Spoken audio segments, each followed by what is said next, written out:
عن أبي هريرة رضي الله تعالى عنه قال قال رسول الله صلى الله عليه وسلم الإيمان بضع وستون شعبة আসসালামু আলাইকুম ওরহমতুল্লাহি অবরাকাতু। স্বাগত জানাচ্ছি সময় ইসলামিকের বিশেষ আয়োজনে। প্রিয় দর্শক শ্রোতা, পবিত্র কোরআনের পর পৃথিবীর বুকে সবচেয়ে বিশুদ্ধ গ্রন্থ হিসেবে স্বীকৃত সহিহুল বুখারী, এই বিশাল হাদিস সংকলন আত্মস্থ করা প্রতিটি মুমিনের স্বপ্ন। আজ আমাদের মাঝে উপস্থিত আছেন এমন দুই অসামান্য প্রতিভাধর শিক্ষার্থী, যারা মাত্র ৮ মাসের অক্লান্ত পরিশ্রমে পুরো বুখারী শরীফ মুখস্থ করেছেন এবং এই বুখারী শরীফ মুখস্থ করে এক অনন্য নজির স্থাপন করেছেন। তাদের এই মহৎ যাত্রা, ত্যাগের গল্প এবং ইলমে হাদিসের প্রতি তাদের গভীর ভালোবাসার কথা জানতেই আজকের এই আয়োজন। চলুন তাদের সাথে কথা বলি। প্রথমেই আমরা পরিচয় করিয়ে দিচ্ছি বুখারী শরীফ মুখস্থকারী মোহাম্মদ মাসুদুর রহমান। আসসালামু আলাইকুম ওরহমতুল্লাহি ওয়াবারাকাতুহু। আমাদের সাথে আরও একজন আছেন মোহাম্মদ হাসনাইন সারওয়ার। আসসালামু আলাইকুম ওরহমতুল্লাহি ওয়াবারাকাতুহু। প্রথমে আপনাদের পরিচয়টা আমরা জানতে চাইব। মাসুদুর রহমান ভাই, আপনার বাড়ি কোথায় এবং আপনার পড়াশোনার শুরু থেকে এই পর্যন্ত কিভাবে আপনি এগিয়ে এসেছেন এবং এই পর্যন্ত এসে বুখারী শরীফ যে মুখস্থ করেছেন মাত্র ৮ মাসে, এর অনুপ্রেরণার পেছনের গল্পটা আমরা জানতে চাই। আমার বাড়ি মুক্তাগাছা, ময়মনসিংহে। আমার পিতার নাম জনাব তাজুল ইসলাম। হাদিস শেখার পিছনে আমার যে অনুপ্রেরণাটা কাজ করেছে সেটা হচ্ছে বাংলাদেশের ওয়াজের ময়দানে নীরব বিপ্লবকারী আমাদের জনপ্রিয় বক্তা হাফেজ মাওলানা মুফতি আরিফ বিন হাবিব হাফিজাহুল্লাহ, ওনার বয়ান শুনে আমি অনুপ্রাণিত হই যে আমাকেও হাদিস মুখস্থ করতে হবে এবং জনসাধারণের কাছে, মুসলিম জনতার কাছে রসুল সাল্লাল্লাহু আলাইহি ওয়াসাল্লামের হাদিসগুলো পৌঁছে দেব। তারপর আমি হিফজুল হাদিস মাদ্রাসার সন্ধান পাই, যেটা আমার মনের অনেক দিনের একটা কামনা ছিল যে এমন কোনো মাদ্রাসা যদি থাকতো যেখানে শুধু কোরআনের মতো হেফজ করব হাদিসগুলো। অনেক দিনের মনে একটা স্বপ্ন ছিল। কোথায় এই মাদ্রাসাটার নাম কি? এই মাদ্রাসাটির নাম হচ্ছে আল মারকাজুল ইসলামী বাগমুসা, সোনারগাঁয়ে পানাম সিটির পাশে বাগমুসা অঞ্চলে অবস্থিত। হিফজুল হাদিস মাদ্রাসা প্রতিষ্ঠিত হয়েছে আলহামদুলিল্লাহ। এ পর্যন্ত কতজন শিক্ষার্থী ওখান থেকে বুখারী শরীফ মুখস্থ করেছে? প্রায় ২০ জনের উপরে বুখারী শরীফের হাফেজ হয়েছেন। তারা বিভিন্ন মাদ্রাসায় বিভিন্ন জায়গায় খেদমতে আছেন এখনো। সুবহানাল্লাহ। ঠিক আছে, এরপরে আমরা জানতে চাই হাসনাইন সারওয়ার ভাইয়ের কাছে আপনার সূচনাটা কিভাবে হয়েছিল এবং এর পিছনে অনুপ্রেরণার গল্পটা বলবেন। জি, প্রথমে আমি সময় ইসলামিক টিভিকে অসংখ্য শুকরিয়া জ্ঞাপন করছি এরকম সুন্দর একটা আয়োজনে আমাদেরকে শরীক হওয়ার সুযোগ করে দেওয়ার জন্য। তো আমার বাড়ি হচ্ছে কিশোরগঞ্জের করিমগঞ্জ থানায়। আমার পিতার নাম জনাব ডাক্তার আব্দুল করিম। আমার পড়ালেখার সূচনা হয়েছে আপনার কিশোরগঞ্জের আমাদের অঞ্চলের যে মাদ্রাসা ওখানে। তারপরে আমি বসুন্ধরা ইসলামিক রিসার্চ সেন্টারে দাওরায়ে হাদিস সম্পন্ন করি। আর আমার হাদিস শেখার যে অনুপ্রেরণা বা সূচনা, ওটা যদি আমি বলতে চাই তাহলে আমি বলবো, আমরা যেহেতু দরসে নাজামিতে কওমি মাদ্রাসায় পড়াশোনা করেছি, সেহেতু ছোটো থেকে আমাদের ইসলামী বইপত্র পড়ার সুযোগ হয়েছে বেশ। এরপরে বিভিন্ন মাদ্রাসায় উস্তাদদের যে আলোচনা, ওখান থেকেও মুহাদ্দিসদের জীবনী, ইলমে হাদিসের গুরুত্ব, হিফজুন নুসুস মুখস্থের যে প্রয়োজনীয়তা ও ফজিলত, ওগুলো শুনেও হাদিস মুখস্থের প্রতি বেশ অনুপ্রাণিত হই। তখন থেকে মূলত হাদিস মুখস্থের একটা ভালো লাগা তৈরি হয়। পরবর্তীতে যখন আমি বসুন্ধরা মাদ্রাসায় দাওরায়ে হাদিস সম্পন্ন করি, তখন একটি হিফজুল হাদিস মাদ্রাসার সন্ধান পাই, যেটি আমার হৃদয়ের তামান্না ছিল, খুবই আকাঙ্ক্ষা ছিল যে এরকম একটি সুযোগ হলে হাদিস মুখস্থ করতে সহজ হবে। সেই সুযোগটি আমি পেয়ে যাই। তখন অনেক ভালো লাগে, আল্লাহর দরবারে শুকরিয়া জ্ঞাপন করি। আল্লাহ পাকের অশেষ রহমতে আমাদের যে নেগরান মাওলানা রিয়াজ বিন আবু তাহের হাফিজাহুল্লাহ, ওনার তত্ত্বাবধানে মাত্র ৮ মাস ৭ দিনে আমরা দুজনেই ওখানে বুখারী শরীফ মুখস্থ করার সৌভাগ্য লাভ করি। জি, অনেক অনেক আলহামদুলিল্লাহ। ধন্যবাদ। আমি জানতে চাই মাসুদুর রহমান ভাইয়ের কাছে যে আপনারা যে বুখারী শরীফ মুখস্থ করেছেন, প্রতিদিন রুটিনটা কেমন ছিল, সংক্ষেপে একটু বলবেন। আমাদের রুটিনটা ছিল, আমাদের বাংলাদেশে হিফজুল কোরআন বিভাগের যে রুটিনটা ঠিক জি। একই রুটিন। সকালবেলা সবক দিতে হতো, কিছুক্ষণ পর 7 সবক, তারপর ঘুমের ছুটি হতো, জোহরের আগে গোসল করে আবার ক্লাসে বসতে হতো। জোহরের পর হেফজখানায় যেভাবে কোরআন জি, জি। মুখস্থ করা হয় ঠিক সেভাবেই আপনাদের বুখারী শরীফ মুখস্থের একটা রুটিন ছিল। জি জি জি, অনেক অনেক ধন্যবাদ। তো এই পড়াশোনার কোরআন বুখারী শরীফ মুখস্থ করার যে 8 মাসের জার্নিটা, কখনো কি মনে হয়েছিল যে আপনি আর পারবেন না মুখস্থ করতে, এবং কোনো বাধা বিপত্তি আসছে কিনা, আপনার মনে হয়েছে কিনা যে এটা আসলে কষ্টসাধ্য কাজ, এটা আর পারবেন না আপনি, এরকম মনে হয়েছিল কখনো? জি ভাইয়া, আপনি সুন্দর প্রশ্ন করেছেন। যে কোনো বিশেষ কাজ অর্জন করতে গেলে চ্যালেঞ্জিং মুহূর্তটা আসাটাই স্বাভাবিক। সেই হিসেবে যদি বলতে চাই তাহলে আমি বলবো, আমার স্মরণে পড়ছে যে আমি যখন বছরের শুরুর দিকে যখন ওই হাদিস মুখস্থের জার্নিটা শুরু করি, তখন পরিচিতজন, কাছের মানুষ বিভিন্ন জন জিজ্ঞেস করে যে তুমি কি করছো, কি পড়াশোনা করছো। তখন বলি যে হিফজুল হাদিস পড়তেছি, বুখারী শরীফ মুখস্থ করতেছি। তখন অনেকের কাছ থেকেই নেতিবাচক মন্তব্য পেয়েছি। তো এগুলো বেশ মন খারাপ, মনে পীড়া দিত। তো ওই সময় আমার একটা সময় গেছে যে আমি অসুস্থ হয়ে পড়েছিলাম, আর ওই সময় বিভিন্ন নেতিবাচক মন্তব্য কানে আসছে। তো ওই সময়টা বেশ কঠিন ছিল, চ্যালেঞ্জিং ছিল, কিন্তু আল্লাহ পাকের রহমতে কাটিয়ে উঠেছি জি, আলহামদুলিল্লাহ। অনেক অনেক ধন্যবাদ। আপনার পরিবার এবং যারা উস্তাদ আছে তারা এই জার্নিতে কিভাবে আপনাদেরকে সহযোগিতা করেছে? আমার পরিবারের মধ্য থেকে যার নাম আমি বলতে চাচ্ছি, উনি আমার বড় ভাই মাওলানা মুফতি আশরাফুল ইসলাম। উনি যেহেতু মুহাদ্দিস এবং আমাকে ছোট থেকে একদম তার হাত ধরেই আমার দিনের পথে লেখাপড়ার সূচনা শুরু হয়।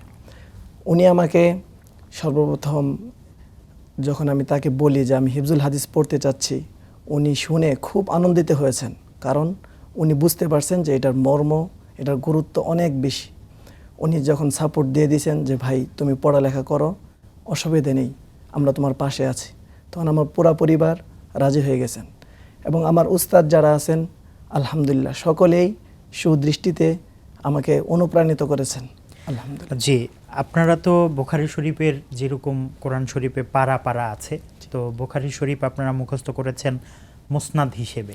জি। তো আমরা প্রথমে হাসনাইন সারওয়ার ভাই আপনার কাছে জানতে চাই, মুসনাদে আব্দুল্লাহ ইবনে ওমর রাদিয়াল্লাহু তাআলা আনহু থেকে আমাদেরকে কয়েকটা হাদিস মুখস্থ শোনাবেন। জি। বিসমিল্লাহির রহমানির রহিম।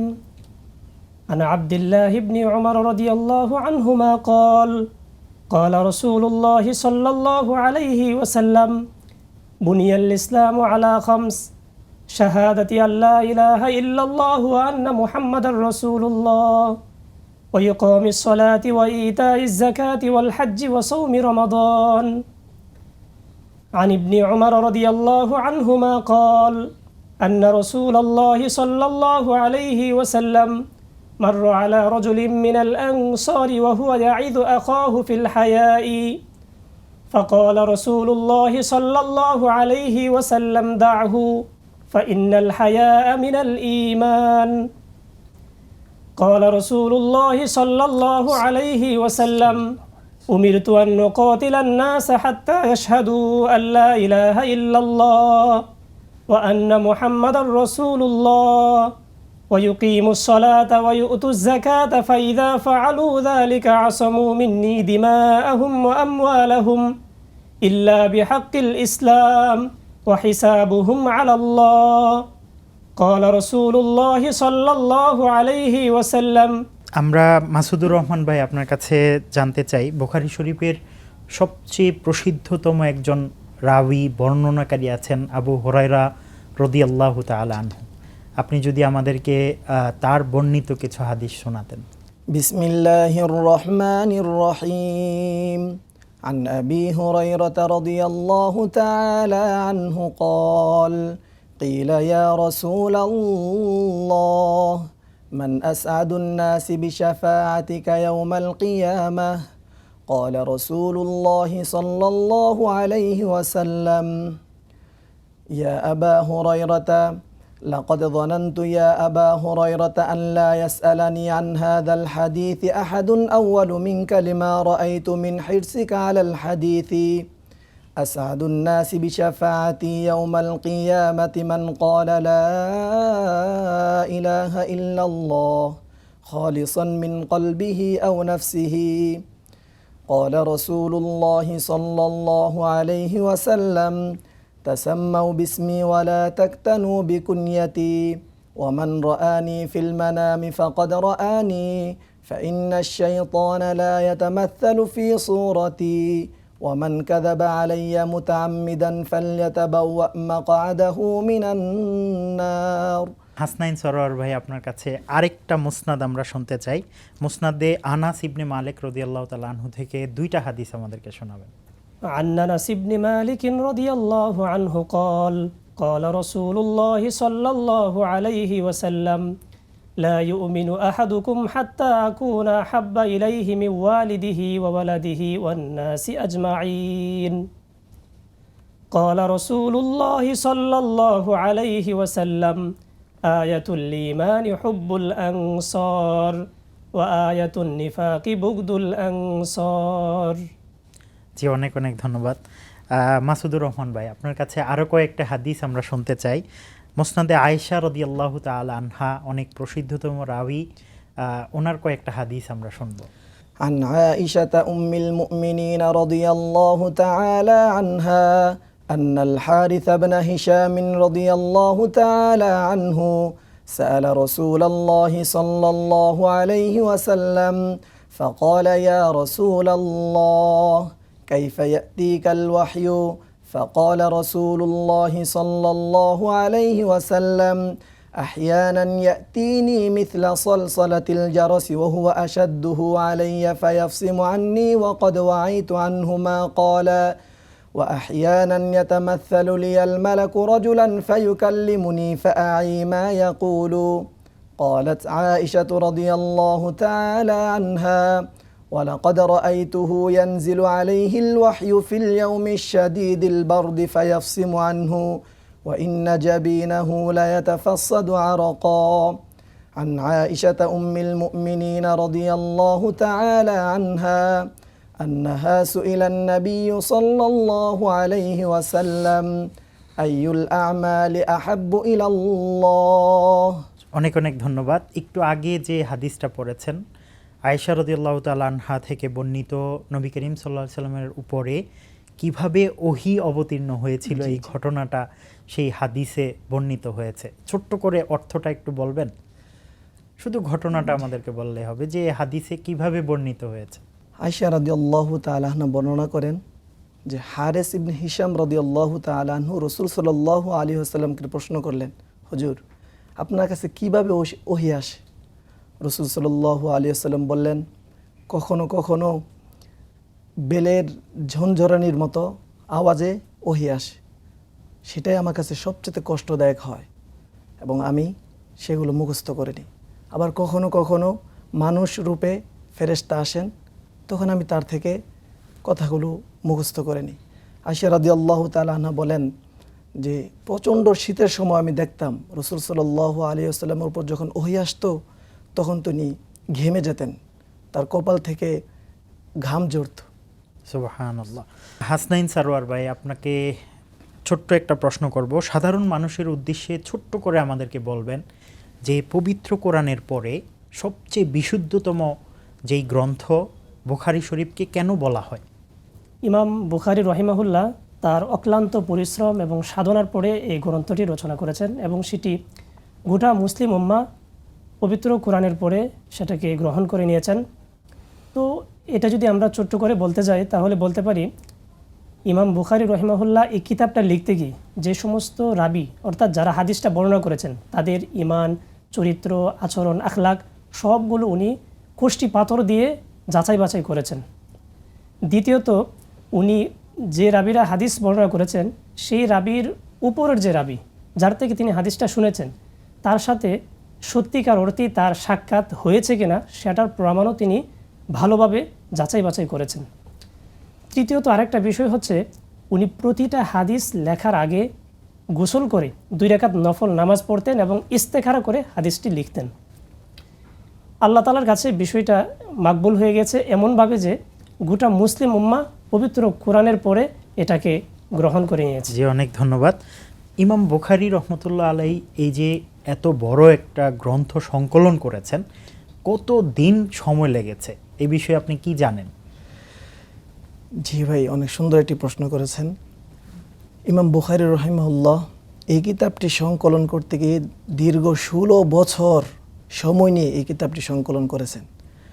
দেশে বিদেশে অনেক দেশ থেকে সফর করে করে উনি এই কিতাবটি সংকলন করেছেন। জি, অনেক দীর্ঘ 16 ধন্যবাদ। বছর সময় নিয়ে। হাদিস মুখস্থ করার ক্ষেত্রে কোন জিনিসটা আপনাদের চ্যালেঞ্জিং মনে হয়েছে, কষ্টসাধ্য মনে হয়েছে? আসলে যেহেতু আমরা উভয়ই কোরআনের হাফেজ, এই জন্য হাদিস হেফজ করার যে পদ্ধতিটা কোরআন যেভাবে হেফজ করেছি ঠিক সেইভাবেই হেফজর আমাদের একটা আগে থেকে একটা অভ্যস্ত আছে কিভাবে হেফজ করতে হয়, যার কারণে আমাদের হেফজুল হাদিস পড়তে তেমন বেশি কষ্ট হয় নাই। মাশাআল্লাহ। তো কিতাবের যে ইবারত আছে, ইবারতের জের জবরের যে বিষয়গুলো আছে, সেগুলো না জানলে তো আসলে বুখারী শরীফ মুখস্থ করার মতো এটা আরও বেশি কষ্টসাধ্য হয়ে জি, যাবে। এই ক্ষেত্রে আপনাদেরকে কোন জিনিসটা সহযোগিতা করেছে? আমরা যেহেতু আগে থেকেই উভয়ই আল্লাহর রহমতে দাওরা শেষ করেছি, এবারতের যে বিষয়টা কোথায় জবর দিব কোথায় জের দিব এটা আমাদের নাহু থেকে অর্থাৎ আরবি বালাগাত থেকে আমরা শিখেছি, ছোটোবেলা থেকে শিখে নিয়েছি। আর আমাদের কিতাবটা আমাদের জন্য যেমন চলে এবং ছোট ছোট বাচ্চারাও এটা মুখস্থ করতে পারবে, তাদের উপযোগী করে এই কিতাবে জের জবর দেওয়া হয়েছে। জি, আলহামদুলিল্লাহ। জি, অনেক ধন্যবাদ। হাসনাইন সরোয়ার ভাই, আপনার কাছে আমার একটা বিষয় জানার, এটা হচ্ছে বুখারী শরীফের কোন অধ্যায়, কোন হাদিসগুলো আপনার মুখস্থ করার সময় আপনি যেহেতু অর্থ বোঝেন, সবচেয়ে বেশি আপনার হৃদয় আন্দোলিত করেছে, সবচেয়ে বেশি হৃদয়ে রেখাপাত করেছে? কোন বাবের হাদিসগুলো, কোন মুসনাদের হাদিসগুলো? জি, যদি বলতে চাই আল্লাহ রাসূলের মুখ নিঃসৃত প্রতিটি বাণী অসাধারণ এবং হৃদয়ে রেখাপাত করার মতো। তো বিশেষ করে যদি বলতে চাই তাহলে আমি বলবো কিতাবুজ জুহুদের প্রতিটি হাদিস হৃদয়ে রেখাপাত করার মতো এবং অন্তরকে বিগলিত করার মতো। তো বিশেষ করে আব্দুল্লাহ ইবনে ওমর রাদিয়াল্লাহু আনহুমা থেকে বর্ণিত একটি হাদিস, ওই হাদিসটা আমার খুব মানে অন্তরে ভালোভাবে রেখাপাত করেছে। এবং ওই হাদিসটার মধ্যে যে উনি বলেছেন, আব্দুল্লাহ ইবনে ওমর থেকে বর্ণিত হাদিস, আনা আব্দুল্লাহ ইবনে ওমর রাদিয়াল্লাহু আনহুমা قال أخذ رسول الله صلى الله عليه وسلم بمنكبي فقال كن في الدنيا كأنك غريب أو عابر سبيل। যে আল্লাহ রাসূল একবার আমার কাঁধে হাত দিয়ে বললেন যে কুন ফিদ দুনিয়া কান্নাকা গরিবুন আও আবিরু সাবিল, দুনিয়াতে এমনভাবে জীবনযাপন করো যে তুমি একজন অপরিচিত অথবা পথচারী মুসাফির।